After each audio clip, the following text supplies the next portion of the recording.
At the turn of the century, a new style called Romanticism entered art. It grew out of the classical school, but was somewhat different from it. Romanticism is a phenomenon generated by the bourgeois system. As a worldview and style of artistic creation, it reflects its contradictions, the gap between the proper and the real, the ideal and reality. The realization of the unrealizability of humanistic ideals and values of the Enlightenment gave rise to two alternative worldview positions. The essence of the first one is to despise the lowly reality and close oneself in the shell of pure ideals. The essence of the second, to recognize the empirical reality, to discard all reasoning about the ideal. The starting point of the Romantic worldview is an open rejection of reality, recognizing the insurmountable gap between ideals and real existence, the irrationality of the world of things. Romantic worldview covered all spheres of spiritual life, science, philosophy, art, religion. It was expressed in two variants. The first, in it, the world appeared as an infinite, impersonal, cosmic subjectivity. The creative energy of the spirit acts here as the beginning, creating world harmony. This version of the Romantic worldview is characterized by a pantheistic image of the world, optimism, sublime feelings. The second, in it, human subjectivity is considered individually and personally, is understood as the inner self-deepened world of man in conflict with the outside world. Such a worldview is characterized by pessimism, lyrical and sad attitude to the world. The initial principle of Romanticism was two-worldliness, the comparison and opposition of the real and imaginary worlds. The weight of expressing this two-worldism was symbolism. The emergence of Romanticism was conditioned by a number of factors. First, socio-political.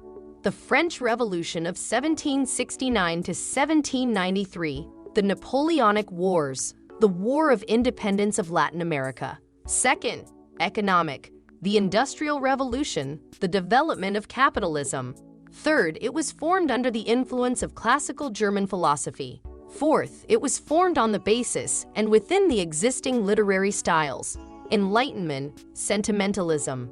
The heyday of Romanticism falls on the period of 1795 to 1830. Period of European revolutions and national liberation movements, and especially bright Romanticism manifested itself in the culture of Germany, England, Russia, Italy, France, Spain. At the origin of European and French Romanticism stood Jean-Louis André Theodore Géricault. With him begins a timid rejection of the techniques of rendering nature of the school of Jacques-Louis David and a predilection for Rubens' Evening Landscape with Aqueduct 1818. This work is one of a planned 4 monumental landscapes depicting the time of day that Géricault painted in his Paris studio. Only 3 were completed. Conceived as a decorative ensemble, the paintings combine souvenirs of the Italian village ruins the artist visited in 1816 and 1817 with the majestic manner demonstrated by past masters Nicolas Poussin and Joseph Vernet. The stormy skies and stormy mood of this painting illustrate the notions of the sublime and the aesthetics of the emerging Romantic movement. Serving in the Royal Musketeers, Géricault wrote mostly battle scenes, but the life of the military is not devoid of tragedy and outside the battlefield. General Letelier on his deathbed, circa 1818-20. On July 9, 1818, Géricault rushed to the home of General Henry Letelier in the company of their mutual friend Louis Brault de Commer. The general's wife had died the previous month. Depressed, Letelier wrapped his head in his late wife's scarf, his hand in her handkerchief, and shot himself. The gun was still warm when Géricault arrived. The artist made a drawing of the scene from which he created this painting for the Brault de Commers. A version of this piece is in the collection of Oscar Reinhardt, Winterthur, Switzerland. While studying craftsmanship at the Louvre with the masters of the old school, Géricault did not pass by the famous canvases. Rubens' lions in the painting Daniel in the Pit with Lions, 1615, prompted the plot to the young artist. Lions in a mountain landscape, circa 1818 to 1820. This energetic painting of 6 lions in a remote, ghostly lit den, perhaps intended to evoke associations with the Atlas Mountains in Morocco, is an outstanding example of Géricault's spontaneous handling of paint. Rather than applying the finishing touches to make a polished study painting, the artist left the painting in a state known as a sketch. Prior to its acquisition by the museum, the composition was known only from a copy, Musée du Louvre, Paris.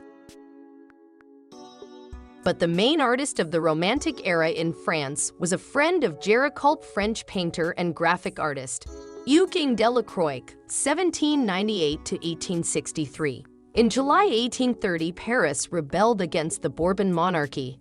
Delacroix sympathized with the rebels, and this was reflected in his Liberty Leading the People. This work is not in the possession of the Met. Its happy possessor is the Louvre.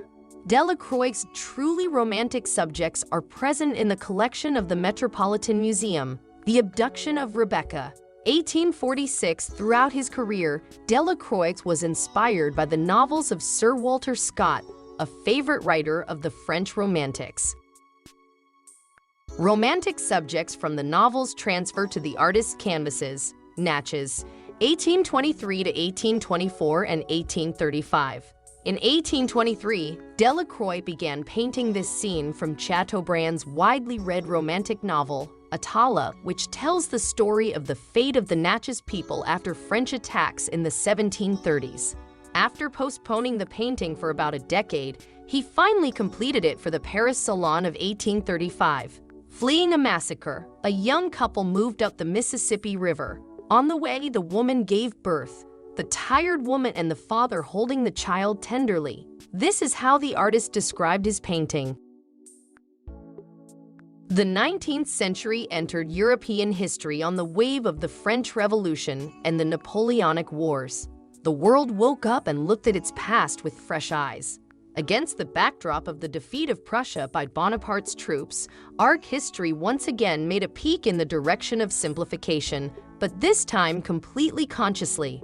The history of art saw the emergence of an association of artists, not by workshop, but by ideas.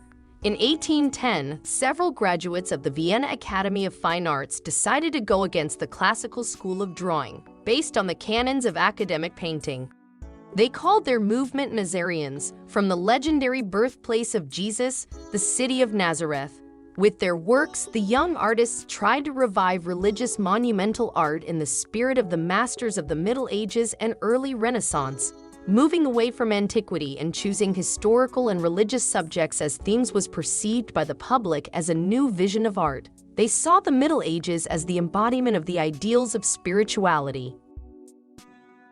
But the brightest representative of German Romanticism is Caspar David Friedrich. A distinctive feature of Friedrich's work is the realistic transfer of pictures of nature.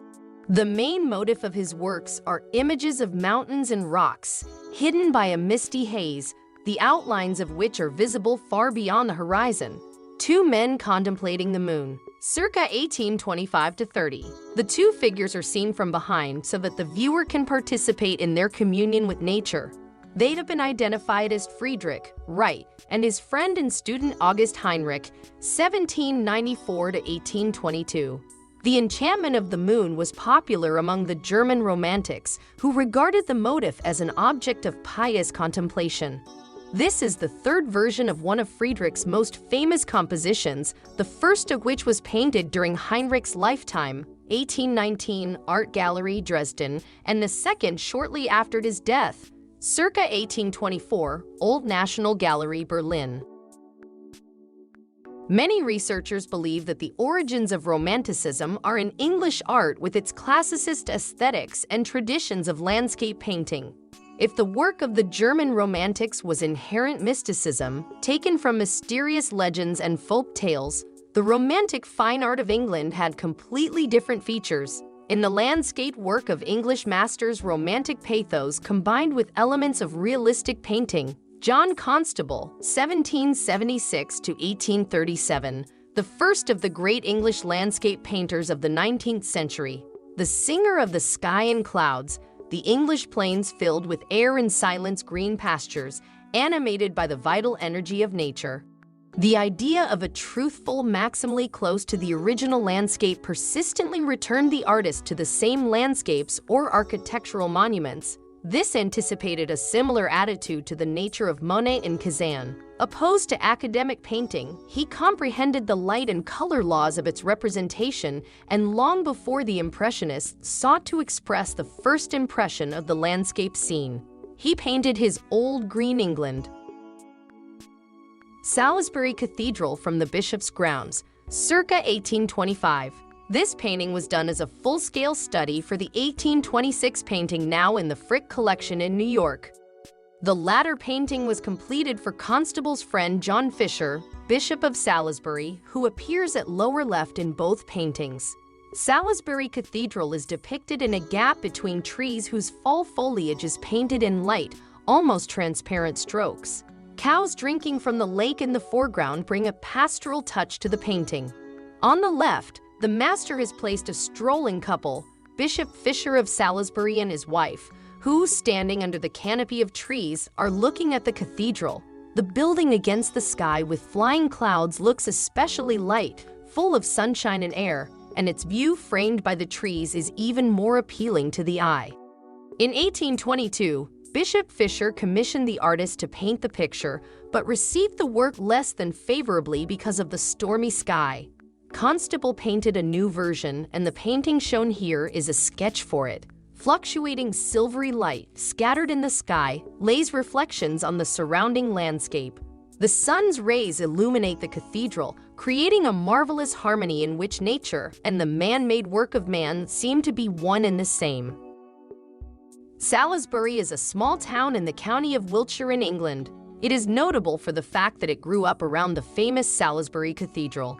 According to one legend, the place of construction of the temple was indicated by the Virgin Mary herself, having appeared in a dream to the local bishop. According to another, the place was determined by the arrow of a Salisbury archer. With all the scale of the cathedral, the construction took only 38 years, and in fact, 1.5 meters from the level of the floor of the church, water.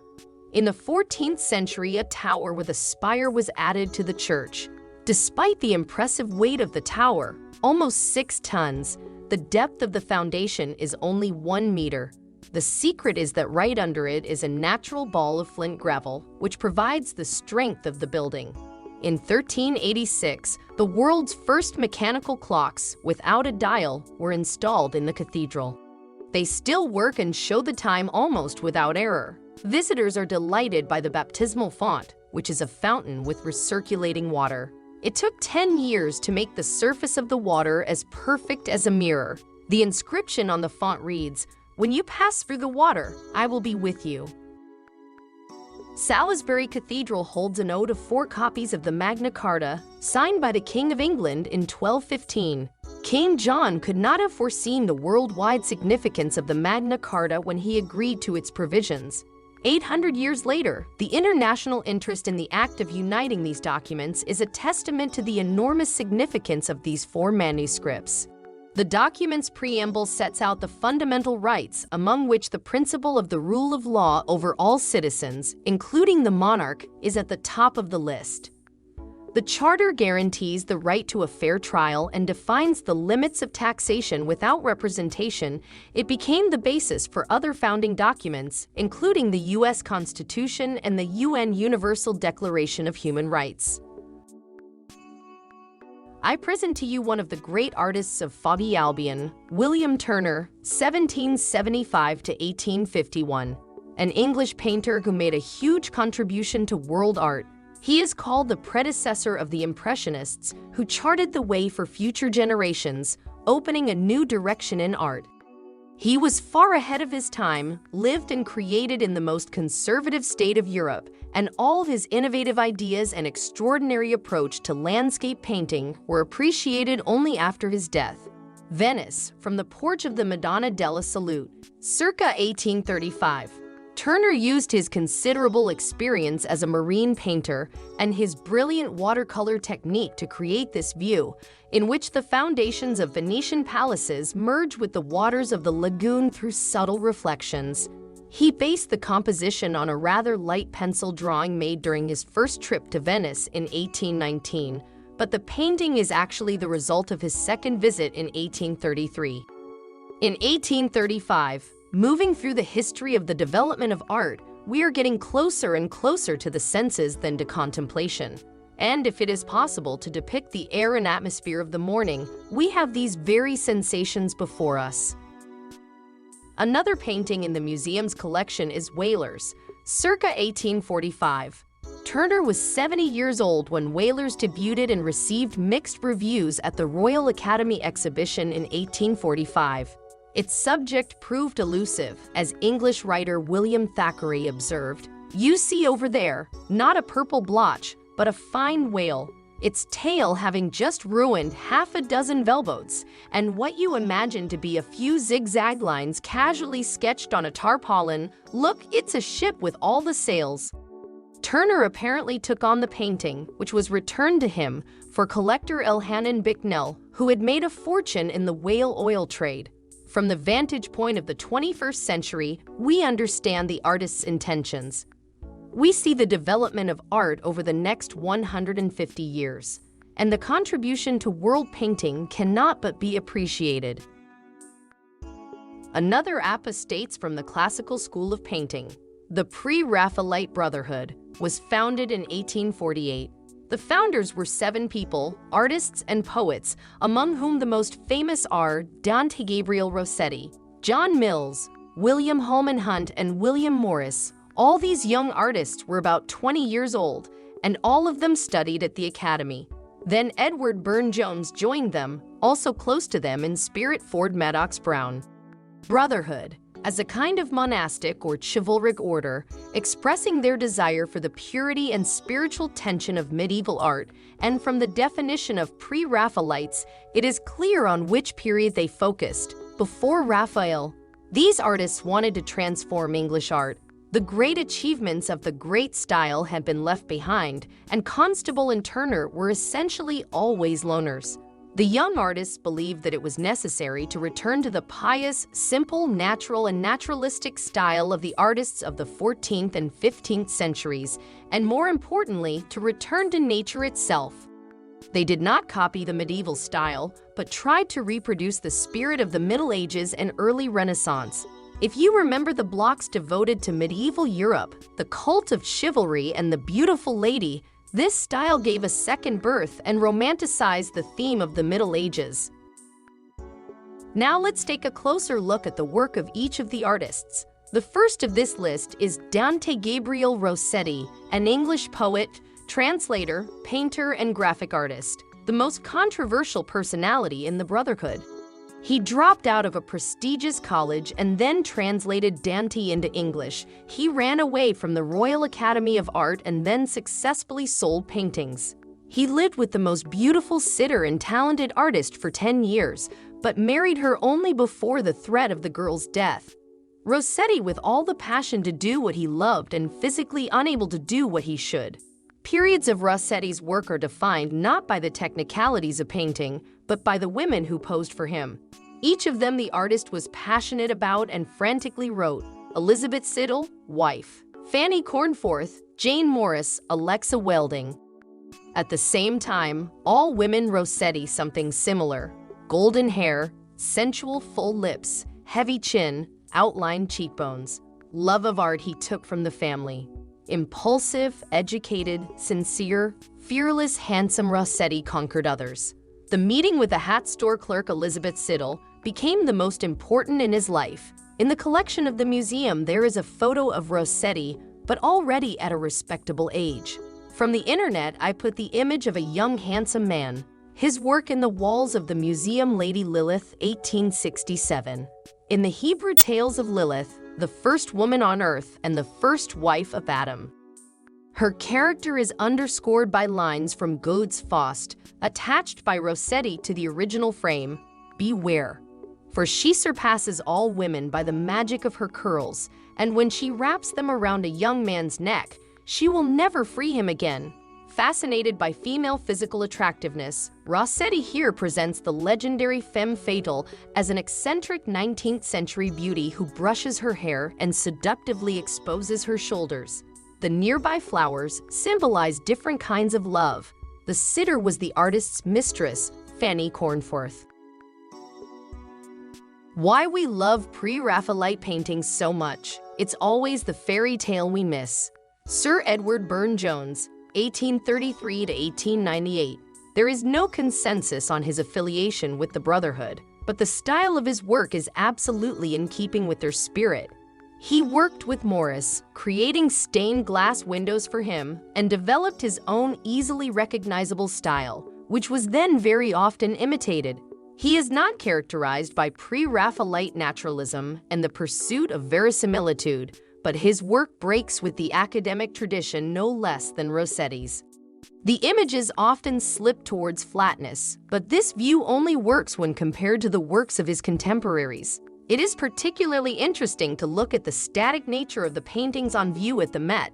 Let's think back to the Grimm brothers' fairy tale, The Sleepwalker. Variations on the theme of Sleeping Beauty, the birth of a princess, an evil witch, a spindle prick, and a sleeping kingdom.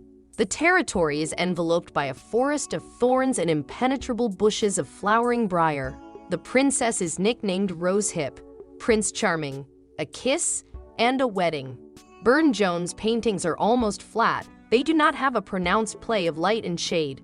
He emphasizes lying. We see very little action. The heroes of Burne-Jones very static. Their faces are detached. Their poses rather resemble the graceful poses of statues. There is almost no dynamics in Burne-Jones' works, only contemplation. Very often he emphasizes it and the format of his paintings. Many of them are stretched either in length, where the action is lost and stops, or in height, where there is simply no room for it. This is not accidental. Gradually, following Ruskin, Burne-Jones began to find more beauty in antiquity, and his paintings become similar to the sculptural friezes of ancient Greek temples with their static processions. And the cherry on the cake in the Pre-Raphaelite series collection will be one of the most beautiful paintings in the museum's collection, Sir Frederick Leighton's Blazing June. Frederick Leighton began painting at the age of 9. In 1842, he entered the Berlin Academy of Arts. Already 3 years later, he was accepted to the Academy of Arts in Florence. About the artist began to talk in aristocratic circles in England. In 1864, he became a member of the Royal Academy of Arts. In 1878, he was elected president of the Royal Academy and awarded the French Order of the Legion of Honor. At the same time, he was awarded the title of nobility. And in 1896, just before his death, Leighton received the title of Baron. The artist wrote paintings mainly on subjects from ancient literature and history with images of nude female figures. He often introduced sentimental details into his compositions. It is this feature of his works that became one of the reasons for the artist's popularity. The painting Burning June was painted in 1895 and is considered the most important work of the artist. Leighton's depiction of the figure of a sleeping woman in the painting may have been inspired by numerous Greek sculptures of sleeping nymphs and naiads. In the upper right corner is a branch of oleander whose leaf sap is poisonous, which may be an allusion to the fine line between sleep and death. The painting has nothing to do with either mythological or biblical themes. Frederick Leighton painted it only for pleasure, managing to capture the charm of a June day and a beautiful woman. The artist was modeled by the actress Dorothy Dennis. And for pleasure, we also enjoy this painting.